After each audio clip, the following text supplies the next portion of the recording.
I watched the Millions Missing ME Awareness Day broadcast today, and just as I predicted, there was no mention of Dr. Melvin Ramsay or the Royal Free Hospital outbreak at all. No mention of the original ME, zero.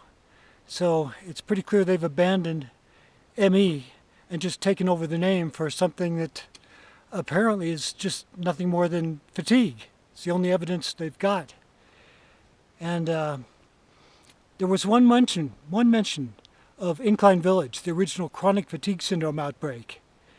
And that was by Jennifer Brea. And she talked about meeting a woman in Incline Village whose husband struggled with finding a doctor for several years. And you may have wondered, if she was in Incline Village and Dr. Cheney and Dr. Peterson were the ones who refined the parameters, invented the diagnosis for chronic fatigue syndrome, then why would there have been any delay? Well, actually, her husband was Jerry Crum. He was, Jerry and Candy Crum were from Carson City, and they were not part of the original chronic fatigue syndrome outbreak. There was another sort of wave in the 1987-1988 period, and some people came up from Carson City with a very similar disease. It wasn't outbreak style like the Tahoe outbreak was, but in all other ways it seemed to match very closely. Just it wasn't contagious. And these people complained of more muscle pain than anybody in the Tahoe outbreak did.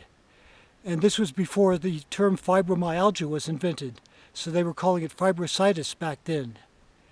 And we speculated that perhaps the reason why these sick people from Carson City were different from the Tahoe outbreak was because they were close to the highly polluted Carson River that's full of mercury from the silver mines in Virginia City.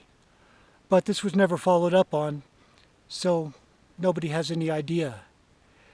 But Candy Crum, her interview was directly after mine when Jen Brea was in Incline back in 2014.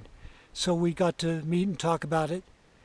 And Jennifer Brea found my information so fascinating that I actually spent 2 days with her, took her and Omar down to the beach, explained mold at ground zero for chronic fatigue syndrome, the mold avoidance strategy, and turned her into a mold avoider on the spot. And all this is on film. It's all documented. She's got it on video, but she's never shown it to anybody. So if she wanted to clear this up, she could just release her videos and that would explain everything. But so far, she says she can't do that because of technical difficulties involved with the filming. I suspect the technical difficulty is just that she doesn't really want you to know about it.